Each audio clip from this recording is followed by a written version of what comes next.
how to say no today and how we can become better at communicating authentically and developing the courage to um, to say no when we need to, when we want to. And the format of the session will be that, we'll start with some reflection, some grounding, then we'll cover some of the theory about, the topic. In the end, maybe there's some practice or again, some reflection. And then there will be time for any questions that you could have or anything you'd like to share. So I'd like to, first off, want to just start by saying that we can have a lot of fear around saying no because it sounds like no is rejecting people. So it could also mean that, I will be perceived in a way if I say no. But the truth also is that every time we say yes to one thing, we are automatically saying no to something else. So if I say yes to say extra work, I may be saying no to sleep. If I'm saying yes to everyone else's needs, I might be saying no to my own. And and therefore, every yes is coming at a cost to us. So this is what we'll try and understand today why we feel obligated. What's the reason that saying no can feel scary or threatening, and how can we build practices that can make it easier for us to say no. So yeah, before we get on to it, just spending a few minutes with ourselves so we can feel more present and more grounded. And for that, I invite you to sit if you are able to. If you want to lie down, that's okay. If you're standing, that's fine. But taking a few minutes to center ourselves. So if it's okay closing your eyes, you can even lower your gaze. And we've been doing this every day, checking in with ourselves, checking our bodies, our breaths, our minds. And it's interesting to just notice how one day can be so different from the other. So noticing the body to start with. How's my body feeling today?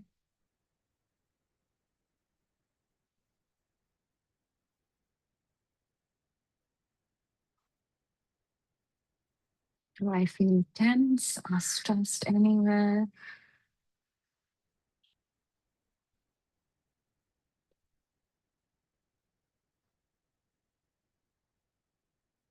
Dropping the shoulders,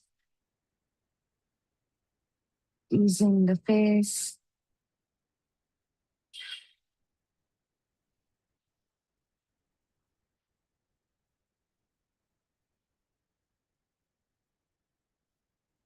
With the out breath, relaxing the body, letting go of any stress you could be holding, any tension.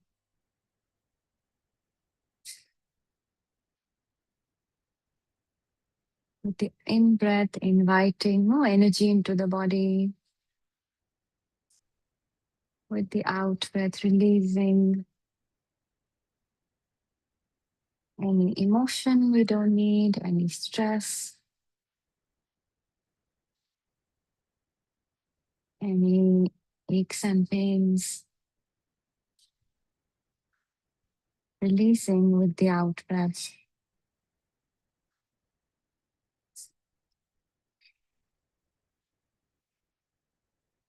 With the in breath, inviting light from the universe, from the sun and stars into the body. And with the out breath, releasing any negative energy you might be holding from the body into the earth.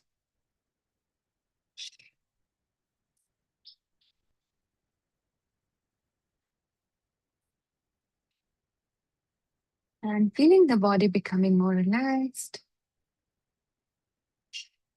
body becoming softer.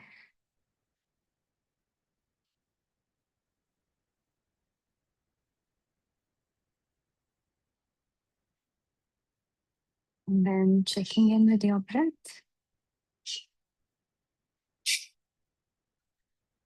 Quality of your breathing today, is it long or short, deep or shallow? Where do you feel the breath in your body?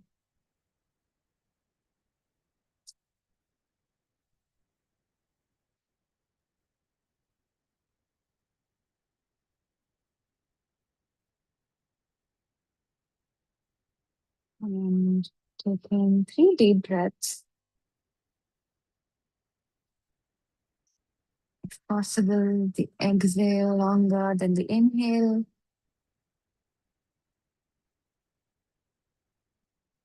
Slow, deep breaths together. And then bringing to mind the last time you said yes when you didn't want to, or the last time you couldn't say no when you wanted to.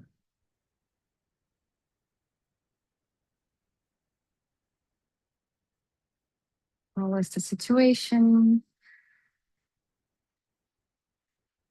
And what did that cost you?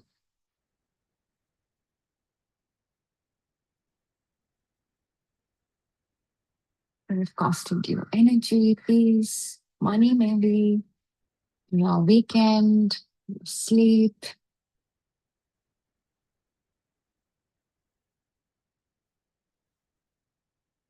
Now, we don't have infinite energy or time, say.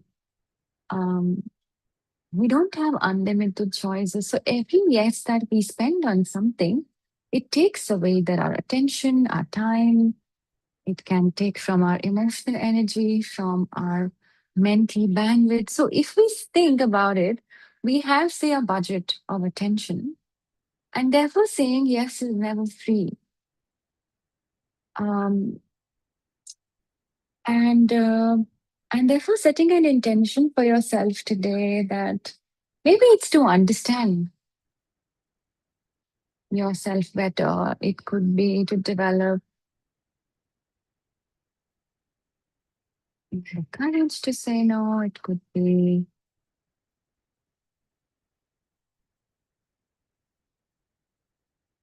to feel more relaxed about saying no, whatever it is, setting your own intention and then opening your eyes.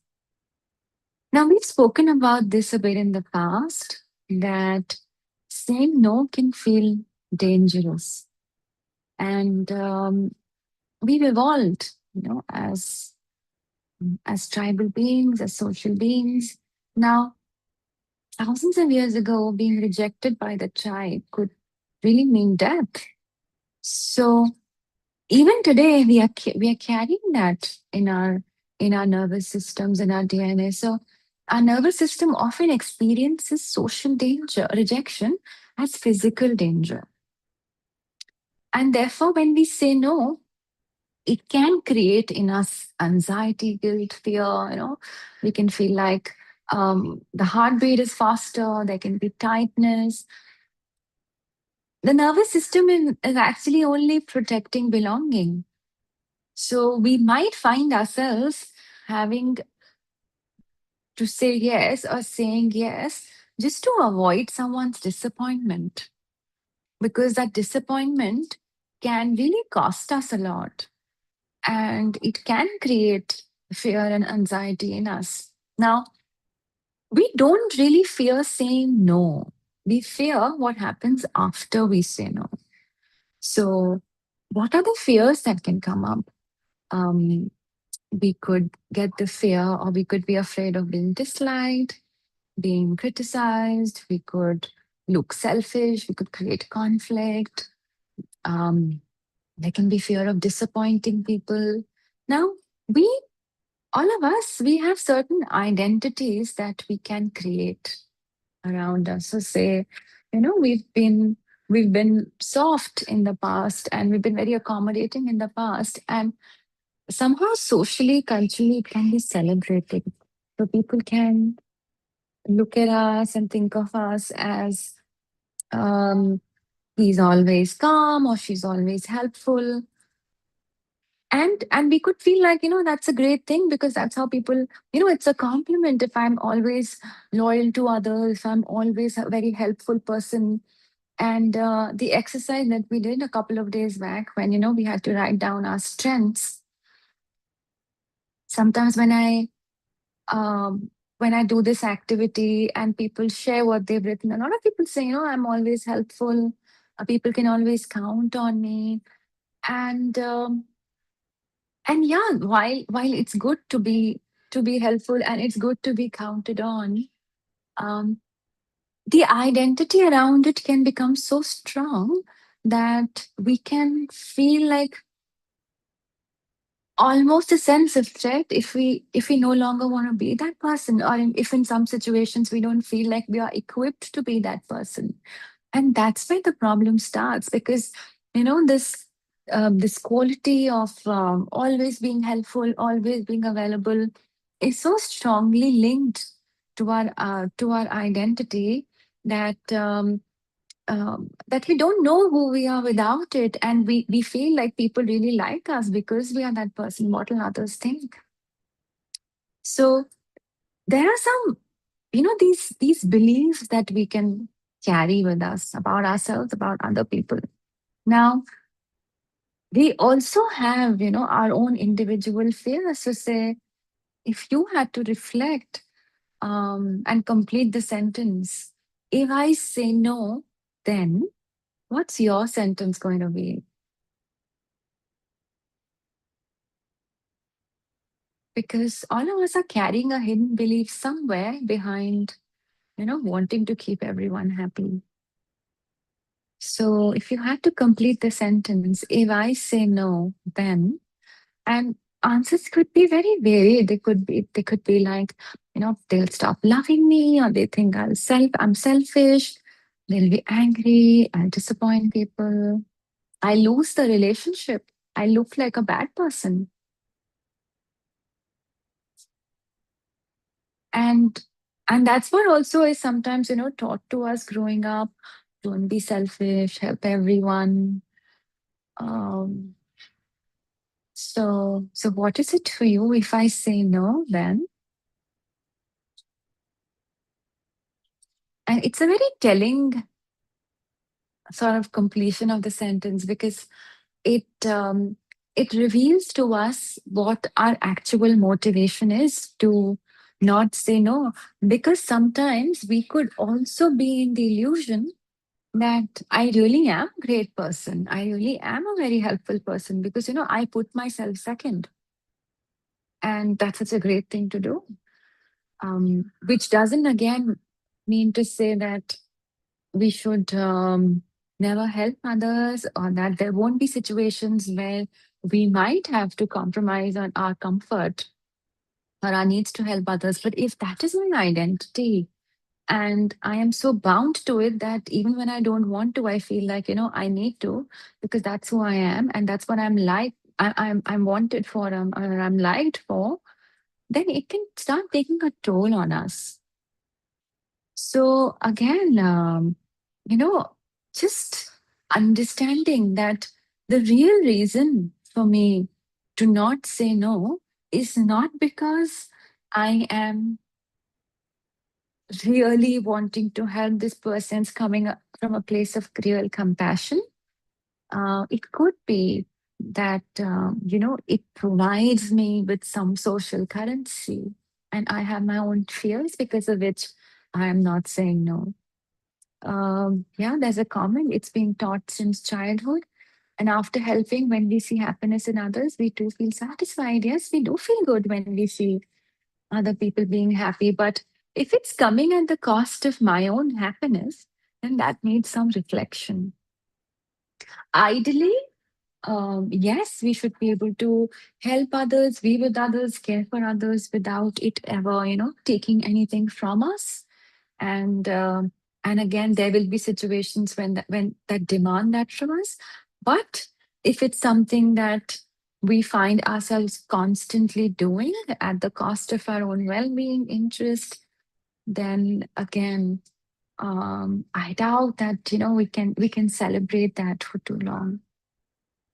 Now, we also have different kinds of attachment styles, and with different attachment styles, we also have different understanding and execution of our boundaries. Now, boundaries is a term that's now being used a lot in on the internet, on Instagram, pop psychology.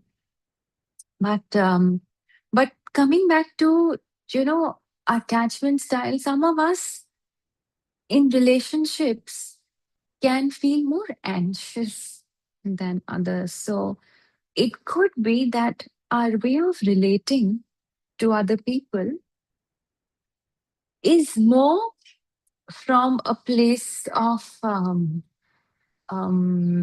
need. And we believe that if we are not in a relationship, we are worse off. So sometimes it becomes really important to secure the relationship. Now, securing the relationship also could mean that at some point or at some levels we are compromising on our needs, because keeping the relationship is more important than the quality of the relationship at times. So then people who would feel like that or have these beliefs often believe that love must be earned. And because love must be earned, we could become over available. Now, on the other side, those of us who could be avoidant, which means that those of us who, um, for for whom attachment at times can uh, feel a bit threatening, or too much closeness doesn't feel that safe, it's very easy, or it can be very easy to say no. And this is not because they have healthier boundaries, but because closeness feels unsafe. So then, these are these two extreme ends of the spectrum. One is when we are over available and we feel like, we need to do things. We need to constantly, be of use. And that's how we will earn love. And on the other end of the spectrum, there could be people who don't care enough about, wanting to please or to offer themselves, because too much closeness doesn't feel great. We need to be somewhere in the middle and understand that there can be healthy boundaries which doesn't um, make us overgive, and which doesn't make us shut people out. And then, this word that I just use, which is boundaries, we can think that they are harsh, um, and they could infer that we are controlling others, but that's the biggest misconception, I guess, because it does not say that you must behave differently. However, it just expresses that this is what I will do if this situation continues. Um, so I'm not saying, you can't ask me this, or you can't expect me to do this. It's just that, I need some time to think about it, and I need to think if it works for me. So the boundary is your behavior. You are not asking anyone to change theirs. And something that I read, and Brené Brown, the author, she writes a lot about emotion, and she talks a lot about resentment, and she in one of her talks, she asked as a reflection, to think about, who are you secretly resentful towards? And resentment, which we can develop, if we are finding ourselves saying yes a lot and saying no rarely, resentment happens. Why? And that's also actually a cost that we could pay when we find ourselves saying no. A pretty good relationship can be ruined because we can develop so much resentment out of feeling obligated or not being able to communicate our own needs and boundaries. So sometimes it's not even the other person's fault because we never really could express to them what we needed or what we didn't want to do. So, so it is said that resentment is often delayed honesty because, we haven't been able to be honest and we've kept doing certain things or we've kept being a certain way without really wanting to be. We start feeling not so good about this other person whom we are doing all of these things for. Now, at times, it's not even the fault of this other person. So if you've been holding any resentment towards anyone, firstly bringing that to mind, is there a person you are secretly resentful towards? And then thinking, what did I not communicate? So, where was I not honest? Which boundary did I not establish? Where was I not saying no?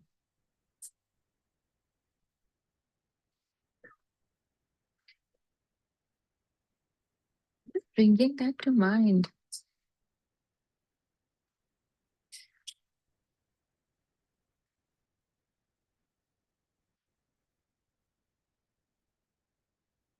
Now, how do then we start believing that we can say no? Every time we ignore a need or every time we ignore ourselves, the brain is learning that my needs don't matter. Every time we honor ourselves, the brain learns that I can trust myself. So slowly, um, we start feeling confident that we can rely on ourselves and we can trust ourselves to take care of ourselves. So, one of the activities that you could practice as, a way to say no is to start saying no in easier places where you think the cost won't be as high. And this is an exercise we used to do when we used to practice. Um, in group settings, we used to practice how to say no. And in some of the role plays, there used to be, say, a seller of jewelry, of clothes, of fruit vendors, whatever. And we had to spend some time and negotiate with them, and then finally say no and walk out because it didn't suit, say, our budget or our interest. And as I don't know if it sounds silly, but when we were doing this exercise, some of us even struggled doing that. And then we were asked to go and practice this in the real world, where sometimes, we could um, bring ourselves to say no in situations that were non threatening. So this is a practice which you can, see depending on where you are in your relationship to saying no, how it speaks with you. Um, there is, again, I'll just take up some comments. Mm, we pressure ourselves to say yes to uphold others' expectations. Yes, definitely. We think that it's so important to meet the expectations of other people. And if we disappoint them, then we won't be able to bear that cost. A tangent question. Do you think mudita plays a part? Genuineness, is this a good quality or not?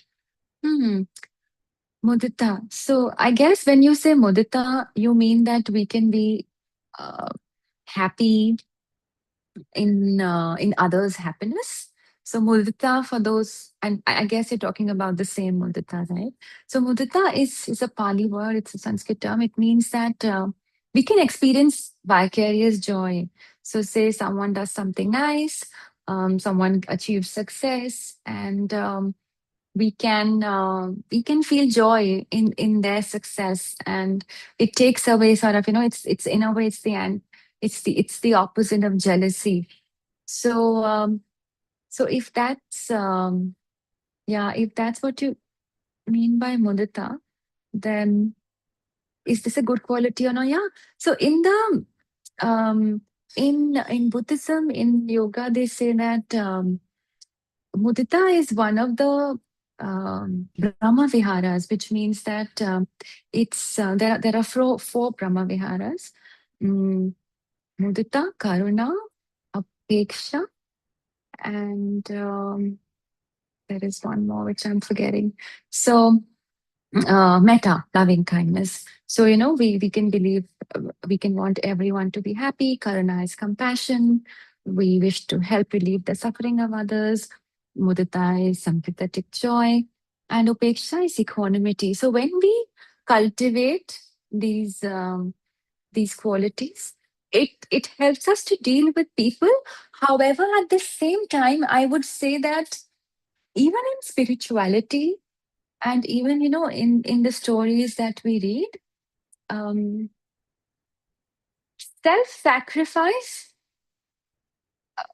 is something that at least we can be wary of, we can be aware of, because in the name of compassion we could be hurting ourselves. So when we talk of compassion, when we talk of joy, we also need to extend it to ourselves. It doesn't have to come at the cost of the self. So, any compassion that we want to cultivate, it's a great practice, loving kindness for everyone. But we also bless ourselves in that practice. We also, say that we want ourselves to be happy and to be healthy and to be joyful. So, compassion is not only for other people; it is also for the self, because. Uh, we are if everybody else is important, if everybody else is divine, so are we. Because I have had this feedback from my meditation circle friends, and many of them are Caucasian Americans. They are grateful. Yeah, and again, practicing gratitude is very helpful, as we've seen through the week. But the relationship to the self is central to all of this. Is what I'll say. Now, there's another comment. I fear that if I say no, people can develop negative thoughts for me because they know anyhow I will complete the work. Recently, we are doing one program, others are in one committee. I'm in four because I couldn't say no and I'm just drained. Yeah, this is a very, telling example of the cost that not saying no can extract from us. So, so thinking for you, what is the fear? If I say no, then what's going to happen? And completing that sentence, what is going to happen? And if is that true? Um, and you're saying people can develop negative thoughts for me. If people develop negative thoughts for you, what will happen? What's the fear? What are they going to do? Hmm. Now, if guilt comes up because we are saying no, we can use guilt as a compass. So we can think that if I feel guilty, I must be wrong. So I need to then rectify the action because so much guilt has come up when I'm wanting to say no, or I'm wanting to, protect myself. Now, sometimes guilt can simply mean that you are behaving differently than you are used to. Now, if you're someone who spent years trying to please everyone and you are starting to create a change, you can feel awful. You can feel really guilty. And not just that, other people might make you feel guilty because they are used to a version of you. So at that time, you need to be mindful and you need to be aware that guilt does not signify if you're doing the right thing or not. So, um, unhealthy guilt could be about disappointing other people, and healthy guilt could be that I violated my values, and those are not the same things. Now, um, when we say no, we are protecting something. So when we say no, it could mean we are protecting our health, we are protecting, say, our peace, our sleep, our integrity, our well-being. So thinking for yourself, and this is important because it's easier for us to establish boundaries. It's easier for us to say no when they are linked to our values. So if you again had to think about, I am saying no to this, what this is, because I am saying yes to. So I am saying no, for example, to extra work because I am saying yes to my well being, or I am saying yes to me actually doing better work because I am more rested. So, so completing that sentence and really connecting that to your values.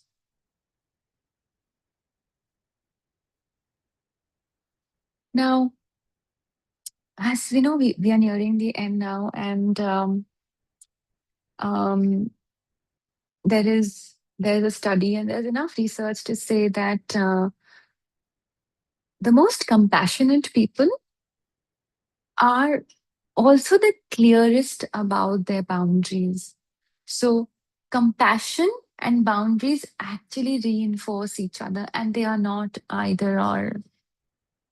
And we see that also, in caregiving professions, say when we study healthcare workers, say therapists, caregivers, it has shown that poor sense of boundaries are associated with more burnout, more exhaustion, compassion fatigue. So, if we want to care sustainably, if we want to work well sustainably, if we want to be of sustainable use to others, which I guess, if that's our intention, if that's our motivation, it's even more important that we set our limits and we work within our limits. So if we are not honoring our boundaries, we are actually being counterproductive to our own aim of helping and being of service to others. Now, as you know, I will just leave you with a couple of practices that might make it easy in the future to say no.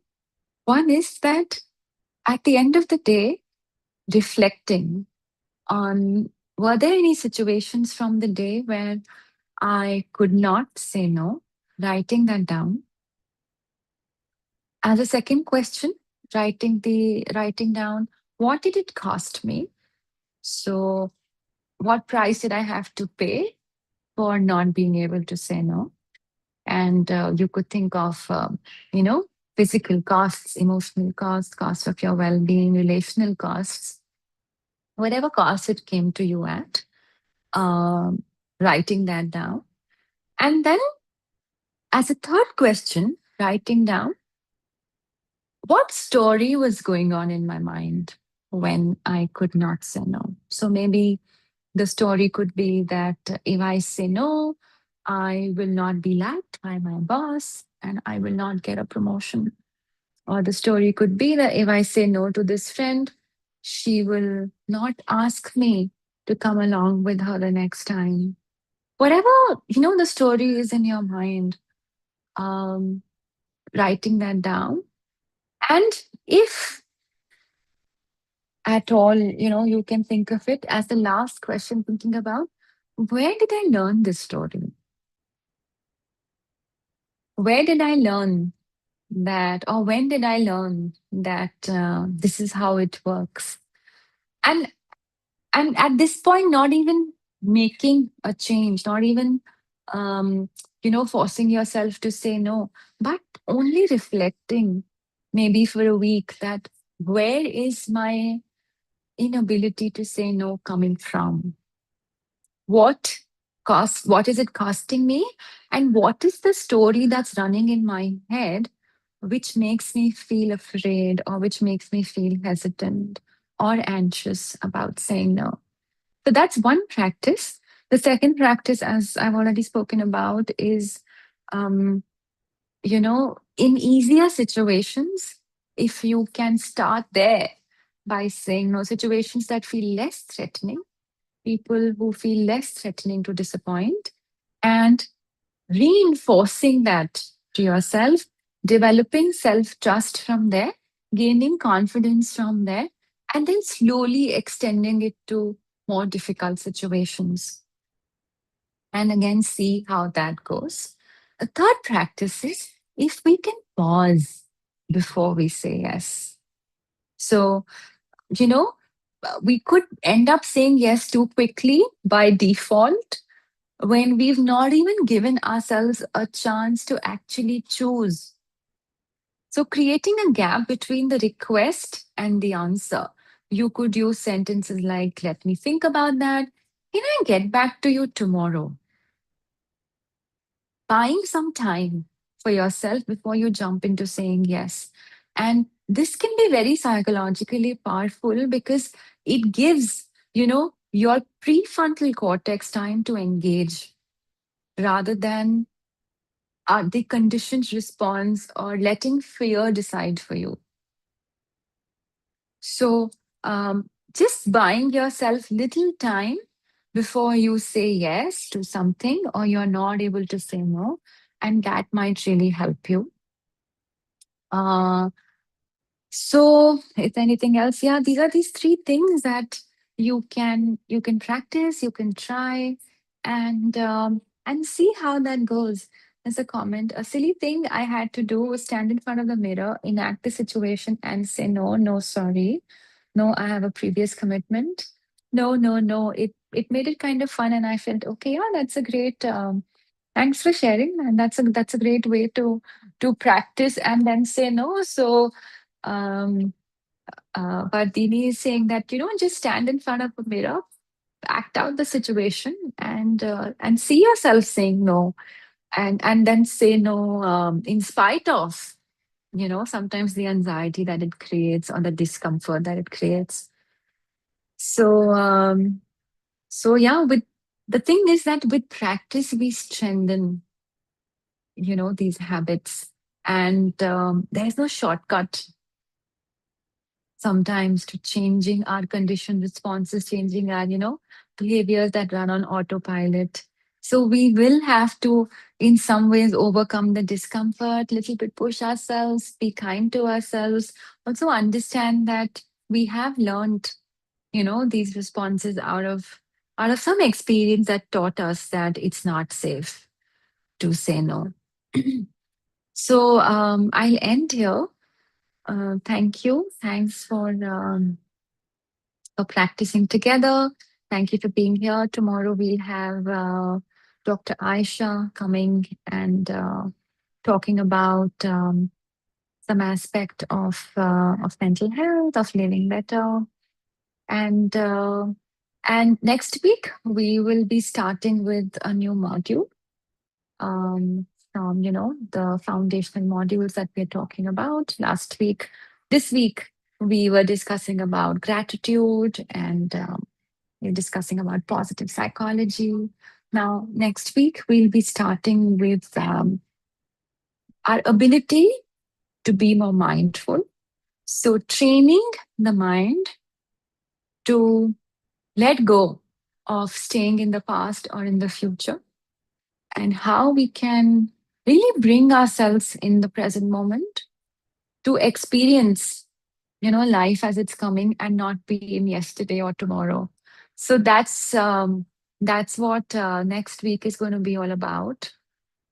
Thank you again. Thanks for practicing together, and have a good day, have a good evening wherever you're joining us from, and see you all tomorrow. Bye bye.